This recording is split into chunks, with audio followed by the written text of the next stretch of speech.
ঈদের ছুটি শেষে কর্মস্থলে ফিরছে মানুষ, বিভিন্ন জেলার টার্মিনালে ভিড়। নৌ ও রেলপথে চাপ থাকলেও নেই ভোগান্তি।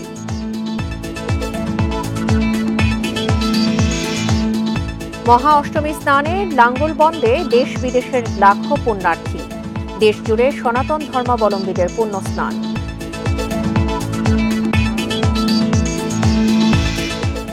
মিনি চিড়িয়াখানার অনেকে প্রাণী পাচার ও বেচাকেনায় জড়িত। অভিযান চালাচ্ছে বন্যপ্রাণী অপরাধ দমন ইউনিট।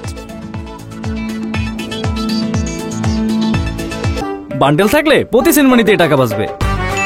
বিকাশ সেনমানি বান্ডেল কিনে জিতুন প্রতি লেনদেনে। স্বাগত ইন্ডিপেন্ডেন্ট সংবাদের সমগ্র বাংলাদেশে সঙ্গে আছি সঞ্চারী মজিদ তমা। শুনছিলেন শিরোনাম, চলে যাচ্ছি পুরো খবরে। রাজশাহীতে মাছ ব্যবসায়ীকে ছুরিকাঘাতে হত্যা ও পুলিশের উপর হামলার ঘটনায় বাগমারা থানায় দুটি মামলা দায়ের হয়েছে। এই দুটি মামলায় আসামি করা হয়েছে অজ্ঞাত ১২০০ জনকে। এছাড়া গণপিটুনিতে এক তরুণ নিহতের ঘটনায় কারো ইন্ধন আছে কিনা তাও খতিয়ে দেখা হচ্ছে বলে জানিয়েছে পুলিশ। শুক্রবার নওগাঁর গোয়ালবাড়ি গ্রামের মাছ ব্যবসায়ী আব্দুর রাজ্জাক রাজশাহী রানশি বাজারে মাছ বিক্রি করতে যান। বিকেলের দিকে পাশের চায়ের দোকানে বসে টাকা গোনার সময় একই গ্রামের আমিনুল ইসলাম রাজ্জাকের কাছে ১,০০০ টাকা চাঁদা দাবি করেন। না পেয়ে ছুরিকাঘাত করা হলে ঘটনাস্থলে মারা যান রাজ্জাক। অভিযুক্ত আমিনুল পালিয়ে মুন্সিবাড়ি গ্রামের এক বাড়িতে আশ্রয় নেন। খবর পেয়ে পুলিশ সেখানে যায়। এ সময় আশেপাশের প্রায় ১,৫০০ মানুষ ঘর থেকে আমিনুলকে বের করে পুলিশের সামনেই পিটিয়ে হত্যা করে। পারেনি পুলিশ আসছে, পুলিশের হাত দিয়েছে, পুলিশে বাঁচাবার পারেনি। মানে পুলিশের থেকে পুলিশক যখন ওরা আঘাত করবার লাগছে, পুলিশ তো বাঁচালে। আমার ভাই ওই বাজারে গেছে, বাজারে যায় ওই টাকা গুনতে চাঁচতলে, এখানে অস্ত্র বের করে এখানে একবারে মেরে দিছে। পুলিশ জানায় অভিযুক্ত আমিনুলকে বাঁচাতে গিয়ে উত্তেজিত জনতার হাতে বেশ কয়েকজন পুলিশ আহত হন। এ ঘটনায় মাছ ব্যবসায়ীকে হত্যা ও পুলিশের উপর হামলার ঘটনায় বাগমারা থানায় দুটি মামলা হয়েছে। নিহত আব্দুর রাজ্জাকের ভাই একটু বাদী হয়েছে, আর আরেকটিতে হচ্ছে আপনার আব্দুল গনি চৌধুরী, আমাদের এসআই গনি চৌধুরী। আসামি অজ্ঞাত নামে ১,০০০ থেকে ১২০০ জন। গণপিটুনিতে নিহত আমিনুল মাদকাসক্ত ছিলেন বলে দাবি তার পরিবারের। Independent news. রাজশাহীতে ছুরিকাঘাতে নিহত মাছ ব্যবসায়ী ও গণপিটুনিতে নিহত তরুণের বাড়ি নওগাঁতে। চাঁদার দাবিতে দুই হত্যাকাণ্ড ঘিরে দুই পরিবারের শোকের মাতম। এই নিয়ে আরো জানাতে নওগাঁ থেকে যোগ দিচ্ছেন সহকর্মী সাদেকুল ইসলাম। সাদেকুল, এই মুহূর্তে এলাকার পরিস্থিতি আপনি কেমন দেখছেন, আর পুলিশ এই মামলার বিষয়ে কি জানিয়েছে? আমি সকাল 10টার দিকে এই দুইটি পরিবারে আমি গিয়েছিলাম। সেখানে আমি দেখেছি যে দুটি পরিবারে কিন্তু এখন শোকের মাধ্যম চলছে। বিশেষ করে আমি যদি আপনাকে মাছ ব্যবসায়ী আব্দুর রাজ্জাকের পরিবারের কথা বলি, সেটি কিন্তু তারা তিন ভাইয়ের মধ্যে সে কিন্তু একদম ছোট। সে কিন্তু আপনার কৃষিকাজের পাশাপাশি মাছের ব্যবসা করত এবং গ্রামে তার এক সুনাম আছে, এলাকায় সুনাম আছে। সে কখনো কারোর সঙ্গে কোনো বিরোধই করেন না, একজন ভালো মানুষ হিসেবে পরিচিত। অপরপক্ষে একই গ্রামের অর্থাৎ গোয়ালবাড়ি গ্রামের একই গ্রামের অপর একটি পাড়ার ছেলে হচ্ছে আমিনুল ইসলাম। 2 বছর আগে সে মাদকাসক্ত হয়ে পড়ে এবং এরপরে সে বিভিন্ন অপরাধ কর্মে জড়িয়ে পড়ে। সে প্রতিদিন গাঁজা, চোরস বিভিন্ন মাদক সেবনের পাশাপাশি নারী নির্যাতন সহ অসংখ্য অপরাধের অভিযোগ তার বিরুদ্ধে রয়েছে। আর আমি যদি ঘটনার কথা বলি, গতকাল কিন্তু বিকেলবেলা সে এই রাজ্জাকের কাছ থেকে ১,০০০ টাকা দাবি করে। রাজ্জাক গ্রামের একজন ছেলে হিসাবে সে ১৫০ টাকা বের করে দেয়। তার কথা ছিল যে আমাকে ১,০০০ টাকাই দিতে হবে। সে দিতে অস্বীকার করলে তার কাছে থাকা একটা ছুরি দিয়ে বুকে আঘাত করে এবং ঘটনাস্থলেই কিন্তু রাজ্জাক মারা যায়।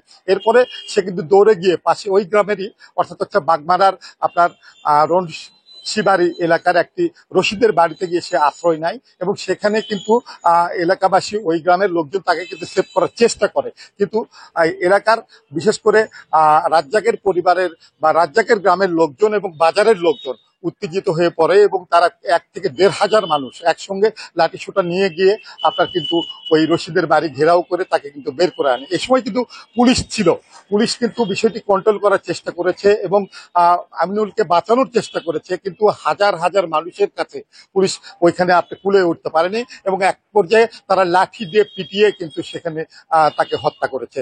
এই বিষয়টি নিয়ে আমার সঙ্গে কথা হয় বাগমারা থানার ওসি তহিদুল ইসলামের সঙ্গে। তিনি যেটি জানিয়েছেন যে আমার পুলিশ কিন্তু চেষ্টা করেছে তাকে বাঁচানোর, কিন্তু আসলে এত উত্তেজিত ছিল জনতা যে এটা সম্ভব হয়নি মাত্র গুটিকত পুলিশ সদস্যের দ্বারা তাকে রক্ষা করার। তিনি বলেন যে এই ঘটনার পরে পৃথক 2টি মামলা হয়েছে। একটি মামলা হয়েছে আপনার রাজ্জাককে হত্যার জন্য এবং এটি হত্যা মামলা হয়েছে, আর আরেকটি মামলা হয়েছে আমিনুলকে গণপিটুনি দিয়ে হত্যা এবং পুলিশের উপরে হামলার জন্য। এই 2টি মামলা কিন্তু আজকে রেকর্ড করা হয়েছে। আর তিনি যেটি জানিয়েছেন যে বিষয়টি তদন্ত চলছে এবং তদন্ত সাপেক্ষে যারা অপরাধী এর সঙ্গে সংশ্লিষ্ট তাদের বিরুদ্ধে যথাযথ ব্যবস্থা নেওয়া হবে। আরেকটি তথ্য জানিয়ে আমি শেষ করব, এখানে রাজ্জাকের পরিবারের লোকজন যেটি দাবি করেছেন যে আসলে এই পরিবারটি মানে অসহায় অবস্থায় আছে। রাজ্জাকের একটি 7 বছরই বয়সী মেয়ে আছে, সে মেয়েটির ভবিষ্যৎ কিন্তু অনিশ্চিত হয়ে পড়েছে। তারা এ ব্যাপারে সরকারের সুদৃষ্টি সহ আইন প্রয়োগকারী সংস্থার কাছে দাবি করেছেন তারা যেন সুবিচার পান। এই ছিল আমার কাছে নওগাঁর এই 2টি হত্যাকাণ্ডের সবশেষ পরিস্থিতি। নওগাঁ থেকে জানাচ্ছিলেন আমাদের সহকর্মী সাদিকুল ইসলাম। ঈদের ছুটি কাটিয়ে রাজধানীতে ফিরছেন কর্মজীবীরা। এ কারণে বিভিন্ন জেলার টার্মিনালগুলোতে ভিড় করছে মানুষ। চাপ বেশি থাকলেও সড়ক, নৌ ও রেলপথে ভোগান্তি নেই। এবার ঈদ যাত্রায় স্বস্তিতে খুশি তারা। রোববার খুলছে অফিস আদালত, সেজন্য রাজধানীতে ফিরছে কর্মজীবীরা। এর চাপ পড়েছে সব জেলায়। বগুড়া ঢাকা রুটের 250 বাসের সব টিকিট বিক্রি হয়ে গেছে। এতে তাৎক্ষণিক যাত্রীদের পড়তে হয় সংকটে। অন্যান্য ঈদে যেরকম যানজট ছিল, এবার ঈদে নির্বিঘ্নে আমরা যাতায়াত করতেছি। আমি ঈদের পরে 2-3 বার ঢাকা আপ ডাউন করছি, রাস্তায় কোনো যানজট পাইনি। যমুনার পশ্চিম পাড়ের সিরাজগঞ্জ টাঙ্গাইল মহাসড়কেও বেড়েছে বাসের চাপ, তবে নেই যানজট ও ভোগান্তি। গাজীপুরেও গাড়ির চাপ তুলনামূলক কম দেখা গেছে। সাভারেও মহাসড়কে ভোগান্তি ছাড়াই রাজধানীতে ঢুকছে যানবাহন। আসলাম ময়মনসিংহ থেকে, রাস্তার অবস্থা ভালোই, যানজট খুবই কম। যানজট মনে রাখতে নাই, একদম ক্লিয়ার রাস্তাঘাটে এখন কোনো যানজট নাই, আগে যেরকম ছিল এখন এরকম নাই, অনেক পরিবর্তন। এদিকে শরীয়তপুরের জাজিরা প্রান্তে পদ্মা সেতুতে নেই যানজট। যাত্রীদের নিরাপত্তা নিশ্চিত করার জন্য আমরা স্কোয়াডের মাধ্যমে আমাদের থানা এলাকা পার করে দিয়েছি, যার কারণে গত রমজান মাসে কোথাও কোনো চুরি ডাকাতি ছিনতাইয়ের এরকম কোনো ঘটনা ঘটেনি। ভোগান্তি নেই দৌলতিয়া পাটুরিয়া ফেরিঘাটে। এছাড়া চাঁদপুর, বরিশাল সহ দক্ষিণাঞ্চলের বিভিন্ন ঘাট থেকে যথাসময়ে ছেড়েছে launch. Sadiqur Rahman Siddiqui, independent news. প্রিয়জনের সঙ্গে ঈদ উদযাপন শেষে ঢাকায় ফিরতে শুরু করেছেন কর্মজীবী মানুষ। শনিবার রাজধানীর ব্যস্ততম পয়েন্ট, বিশেষ করে কমলাপুর রেল স্টেশনে ছিল ঢাকায় ফেরা মানুষের উপচে পড়া ভিড়। যাত্রীরা বলছেন গতবারের তুলনায় এবারের ঈদ যাত্রা ছিল স্বস্তির। রেল কর্তৃপক্ষ বলছে নিরবচ্ছিন্ন যাত্রী সেবা দিচ্ছে 70 জোড়া ট্রেন। একটি বেসরকারি প্রতিষ্ঠানের কর্মকর্তা হাসনাইন তুষার পরিবার নিয়ে ঈদ উদযাপন শেষে ফিরেছেন ঢাকায়। জানালেন এবারের রেলের ঈদযাত্রার স্বস্তির খবর। টাইমলি ছাড়ছে, 2-4-5 মিনিট প্লাস মাইনাস ছিল, কিন্তু খুব একটা যে ডিলে হয়েছে বা বিলম্ব হয়েছে ওরকম কিছু না। ওভারঅল আলহামদুলিল্লাহ খুব ভালো ছিল আর কি। আর আগামীকাল যেহেতু অফিস শুরু, তো আজকে যেমনি হোক ব্যাক করতে হয়েছে। কমলাপুর রেল স্টেশনের প্ল্যাটফর্মে শনিবার সকাল থেকে দেশের বিভিন্ন অঞ্চল থেকে যাত্রী বোঝাই করে ট্রেন ফিরছে ব্যস্ত নগরীতে। ঈদে প্রিয়জনের সঙ্গে কাটানো ভালো মুহূর্ত নিয়ে রাজধানীতে ফিরছেন সাধারণ মানুষ। কোনো ঝাক্কি ঝামেলা ছাড়াই নিরাপদে ফিরতে পেরে খুশি যাত্রীরা। রাইট টাইমে ছেড়েছে, আজকে আসলাম 5 তারিখ, রাইট টাইমে পৌঁছেছি। চট্টগ্রাম থেকেও রাইট টাইমে ছেড়েছে, কোনো সমস্যা হয়নি।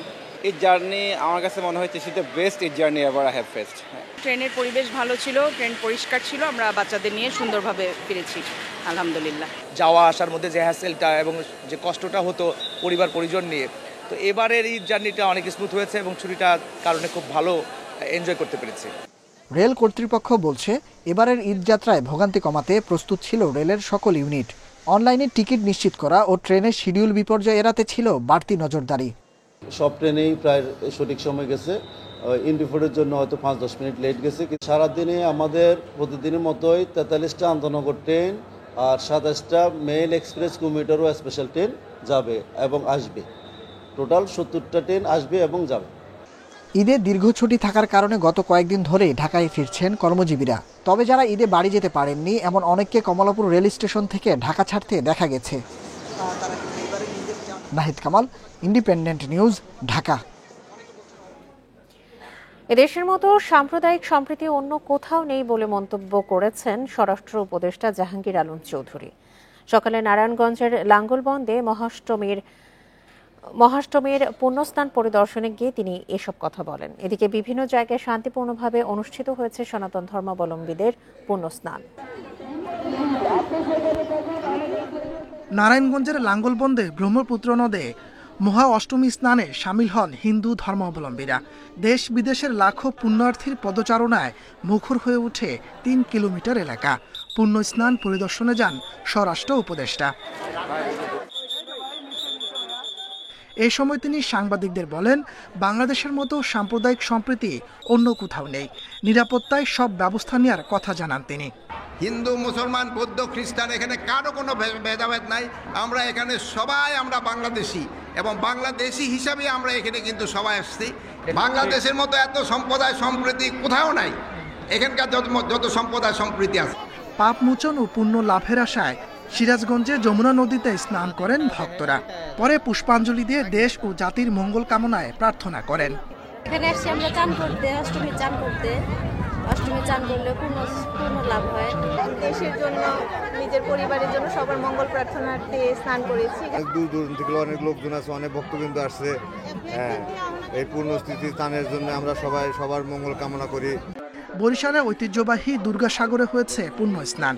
উৎসবে যোগ দিতে দুর্গাসাগর পারে জড়ো হন হাজারো ভক্ত। আমি ঈশ্বরের কাছে প্রার্থনা করছি যে আমরা সবাই যেন ভালো থাকি। আমরা যারা সনাতন ধর্মাবলম্বী আছি, আমরা প্রতি বছর এখানে আসি আমাদের পাপ মোচনের জন্য। ব্রহ্মপুত্রের স্নানের যে পুণ্যটা আসে, সেই পুণ্যটাই আপনার এইখানে অর্জন করবেন। জামালপুরে ব্রহ্মপুত্রের দক্ষিণ প্রান্তে অষ্টমীর স্নান করেন হাজারো পুণ্যার্থী। পরিণত হয় ভক্তদের মিলন মেলায়। কিশোরগঞ্জ ও মুন্সিগঞ্জে অংশ নিয়েছে হাজারো পুণ্যার্থী। চাঁদপুরে মন্ত্র উচ্চারণের মাধ্যমে পুণ্য স্নান করেন সনাতন ধর্মাবলম্বীরা। তাপস সরকার, ইন্ডিপেন্ডেন্ট নিউজ। দেশে বিনোদন কেন্দ্রের নামে মিনি চিড়িয়াখানায় বন্যপ্রাণী প্রদর্শন নিষিদ্ধ। সারা দেশে নামে বেনামে চলা বিনোদন কেন্দ্রে ভাল্লুক, মায়া হরিণ, রাজধনেশ সহ বিলুপ্ত প্রায় প্রাণী উদ্ধারে অভিযান চলছে। বন্যপ্রাণী অপরাধ দমন ইউনিট বলছে, বিভিন্ন জেলার মিনি চিড়িয়াখানার অনেকেই প্রাণী পাচার ও বেচাকেনায় জড়িত। 11 ফেব্রুয়ারি দিনাজপুরের স্বপ্নপুরী পার্কে অবৈধ চিড়িয়াখানা থেকে উদ্ধার হয় ভাল্লুক, উল্লুক, সাম্বার হরিণ, রাজধনেশ সহ 78টি বন্যপ্রাণী। এর পরের দিনই Bogura Rabeya park and Chinese restaurant থেকে উদ্ধার হয় হনুমান, ভুবনচিল, বানর, টিয়া সহ 38টি প্রাণী। শরীয়তপুরে মিনি চিড়িয়াখানা থেকেও উদ্ধার হয় 10 প্রজাতির 31টি বন্যপ্রাণী। বান্দরবান জেলা প্রশাসকের নিয়ন্ত্রণে থাকা মেঘলা পর্যটন কেন্দ্রের চিড়িয়াখানায় এখনও আটকে 3টি ভাল্লুক, 16টি মায়াহরিণ, বনবিড়াল সহ 26টি প্রাণী। এসব উদ্ধারে বন বিভাগ চিঠি দিলেও স্পষ্ট উত্তর দেয়নি জেলা প্রশাসক। আইনের আওতায় এনে যদি সংরক্ষণের সুন্দর ব্যবস্থাপনায় আনতে পারি, তাহলে যেহেতু বান্দরবানবাসী এবং আশেপাশের অন্যান্য যারা দর্শনার্থী আসেন তাদের চাহিদা রয়েছে, তো সেক্ষেত্রে আমার মনে হয় আমরা এটা সংরক্ষণ করতে পারব। বন্যপ্রাণী অপরাধ দমন ইউনিট বলছে, মৌলভীবাজারে বন্যপ্রাণী সেবাশ্রম নামে থাকা চিড়িয়াখানা থেকেও প্রাণী উদ্ধার হবে। যে কোনো স্থানেই বন্যপ্রাণী অবৈধভাবে যে রাখবে সেটাকে অবশ্যই জব্দ করতে হবে, সিজ করতে হবে। বন বিভাগের এই কার্যক্রম চলমান আছে। মৌলভীবাজারের যে শীতের কাছে যে সকল বন্যপ্রাণী আছে, এর মধ্যে অবৈধ যদি কোনোগুলো থাকে সেগুলো অবশ্যই জব্দ করা হবে। আমাদের দেশে তো অ্যাকচুয়ালি বন্যপ্রাণীর প্রতি সেরকম সচেতনতা গড়ে ওঠেনি। অনেক সময় আমরা দেখি যে বন্যপ্রাণীকে আঘাত করে তারা মজা পায়। তো এইটা হলো যে এই বন্যপ্রাণীগুলিকে প্রদর্শন করে তারা একটা ব্যবসা বা অর্থ উপার্জনের একটা উপায় হিসাবে এই বন্যপ্রাণীগুলোকে রাখছে। বন্যপ্রাণী রক্ষায় আর যেন মিনি চিড়িয়াখানা গড়ে না ওঠে তা নিশ্চিত করার তাগিদ গবেষকদের। ভবিষ্যতে যেন এরকম চিড়িয়াখানাগুলো যেন না গড়ে ওঠে, বিশেষ করে রাজনৈতিক ছত্রছায়ায়, এবং মানুষকেও সচেতন করতে হবে বন্যপ্রাণীকে যেন আমরা যেন আমাদের দেশি বন্যপ্রাণীকে চিড়িয়াখানায় যেন না দেখি। বন বিভাগের হিসাবে মিনি চিড়িয়াখানায় গেল কয় মাসে 10 অভিযানে এ পর্যন্ত 3 শতাধিক বন্যপ্রাণী উদ্ধার হয়েছে। Shahriar Anirban, independent news, Dhaka. খাদ্য মজুদে বর্তমান সরকার সন্তোষজনক অবস্থানে রয়েছে বলে মন্তব্য করেছেন খাদ্য ও ভূমি উপদেষ্টা আলী ইমাম মজুমদার। দুপুরে কিশোরগঞ্জের অষ্টগ্রামে এক কৃষক সমাবেশে তিনি বলেন, খাদ্য নিরাপত্তা নিয়ে কোনো ধরনের শঙ্কা নেই। এবার হাওড় সহ সারা দেশে বোরো ধানের বাম্পার ফলন হবে। সবকিছু ঠিক থাকলে খাদ্য উদ্বৃত্ত হবে দেশে। আর কৃষক যেন ফসলের ন্যায্য মূল্য পায় তা নিশ্চিত করতে নিরলস চেষ্টা চালিয়ে যাচ্ছে বর্তমান সরকার। এ সময় উপদেষ্টা আলী ইমাম মজুমদার কৃষকদের কাছে তাদের সমস্যা জানতে চান এবং সভা শেষে হাওরের বোরো ধানের ক্ষেত ঘুরে দেখেন।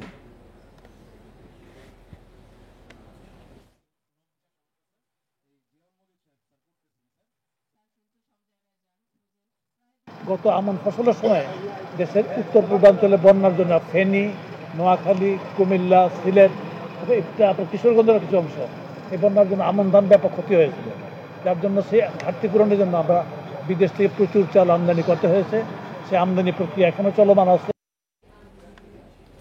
ঈদের ষষ্ঠ দিনেও দর্শনার্থীদের ভিড় রয়েছে বিভিন্ন পর্যটন কেন্দ্রে। পরিবার পরিজন নিয়ে পছন্দের জায়গায় সময় কাটাচ্ছেন ভ্রমণ প্রেমীরা। কুয়াকাটা সমুদ্র সৈকতও মুখর দর্শনার্থীদের কোলাহলে। ঈদের লম্বা ছুটিতে লাখো পর্যটকের সমাগম ঘটেছে সমুদ্র সৈকতে। সমুদ্রের পানিতে নেমে আনন্দে মেতেছেন পর্যটকরা। সিলেটেও ঢল নেমেছে পর্যটন পিপাসুদের। এদিকে জাফলং, সাদা পাথর, লালখাল সহ বিভিন্ন পর্যটন কেন্দ্রে ঘুরে বেড়াচ্ছেন পর্যটকরা। খাগড়াছড়ির আলোটিলা রহস্যময় সুড়ঙ্গ, ঝুলন্ত ব্রিজ, রিসাক ঝর্ণাতে পর্যটকদের ভিড় রয়েছে। পরিবার পরিজন নিয়ে বিনোদন কেন্দ্রগুলো ঘুরে বেড়াচ্ছেন পর্যটকরা। এখানে এসে যা দেখতেছি তাতে খুব অন্যরকম অনুভূতি, খুব ভালো লাগে। রাতে এখানে অনেক সুন্দর একটা বাতাস থাকে, ভালোই লাগে কুয়াকাটায়, মন চায় বারবার এখানে আসি। নিজেকে আর কি আলাদা করে একটু ভালো টাইম দেওয়ার জন্য এখানে আসা। আমার হাজবেন্ড, আমার ছেলে মেয়েরা, আমরা চট্টগ্রাম থেকে আসছি। এই মাজারে গেলাম সকালে, এখন আসছি এখানে ঘোরার জন্য। এখান থেকে শুরু করে মালিচরা, এরপর এয়ারপোর্ট, এটা হচ্ছে সিলেটবাসীর কাছে একটা আবেগের একটা জায়গা। এই ধারায় অনুভূতি আমি প্রতি বছর এখানে আসি ঈদ করতে। মৌলভীবাজারে গত মৌসুমে চা উৎপাদনের লক্ষ্যমাত্রা পূরণ হয়নি। প্রতিকূল আবহাওয়া সহ নানা সংকটকে দায়ী করছেন বাগান মালিকরা। তবে চা উৎপাদন বাড়াতে আধুনিক প্রযুক্তি ব্যবহার ও উন্নয়নের পরামর্শ দিয়েছেন সংশ্লিষ্টরা। মৌলভীবাজারে ছোট বড় 120টি চা বাগান আছে। এসব বাগান থেকেই চাহিদার 55% পূরণ হয়। কিন্তু নানা কারণে গত মৌসুমে কমেছে চায়ের উৎপাদন। বাগান মালিকদের দাবি, মৌসুমের শুরুতে খরা এবং পরে অতিবৃষ্টির কারণে ব্যাপক ক্ষতি হয় চা বাগানে। এছাড়া 2.5 মাস ধরে চলা শ্রমিক ধর্মঘটের প্রভাব পড়েছে উৎপাদনে। ওয়েদারটা খুব আনফেভারেবল ছিল। বছরের প্রথম দিকে ড্রাউট ছিল, তারপর এক্সেস রেইন এবং এক্সেস টেম্পারেচার সবকিছু মিলে চা উৎপাদনের জন্য চা উপযোগী সেটা ছিল না। উৎপাদন কমের পাশাপাশি নিলামে চায়ের ন্যায্য দাম না পাওয়াকেও দায়ী করছেন অনেকে। Chemicals and gas, electricity, fuel, everything এর দাম গ্র্যাজুয়ালি বাড়তেছে, ফলে উৎপাদন কস্ট বেড়ে যাচ্ছে। যার কারণে আমাদের সেল প্রাইসেসে উৎপাদনের একটা ফারাক থেকে যাচ্ছে। চা উৎপাদন বাড়াতে আধুনিক প্রযুক্তির ব্যবহার ও সরকারি নীতিমালা জরুরি বলছেন মালিকরা। অতিবৃষ্টি, অনাবৃষ্টি দুটোই চায়ের জন্য খারাপ। এর জন্য চার প্রায় 10 থেকে 12% চা বিহাইন্ড এর আগের বছর তুলনায়। 2024 সালে চায়ের উৎপাদন লক্ষ্য ছিল 10 কোটি 80 লাখ কেজি। উৎপাদন হয় 9 কোটি 30 লাখ কেজি। Independent news. পাবনার সুজানগরে পদ্মা নদীতে নৌকা ডুবে নিখোঁজের 16 ঘণ্টা পর স্বামী স্ত্রীর মরদেহ উদ্ধার করা হয়েছে। সকালে সাতবাড়িয়া ইউনিয়নের কাঞ্চন পার্ক এলাকা থেকে তাদের মরদেহ উদ্ধার করা হয়। নিহতরা হলেন সদর উপজেলার কোলছুরি গ্রামের হৃদয় হোসেন ও তার স্ত্রী মৌ খাতুন। পুলিশ ও স্থানীয়রা জানায়, শুক্রবার বিকেলে পদ্মা নদীতে শ্যালো ইঞ্জিন চালিত নৌকায় চড়ে ঘুরতে যান 20 থেকে 25 জনের একটি দল। মাঝ নদীতে হঠাৎ স্রোতে ডুবে যায় নৌকাটি। এ সময় বাকিরা সবাই সাঁতরে তীরে পৌঁছালেও নিখোঁজ ছিলেন এই দম্পতি। খবর পেয়ে নাজিরগঞ্জ নৌ পুলিশ ফাঁড়ির সদস্য ও ডুবুরি দল উদ্ধার অভিযান শুরু করে। গতকাল তাদের সন্ধান মেলেনি। আজ সকালে ফের উদ্ধার অভিযান শুরু হয়। সকাল 10টার দিকে তাদের মরদেহ উদ্ধার করে ডুবুরিরা।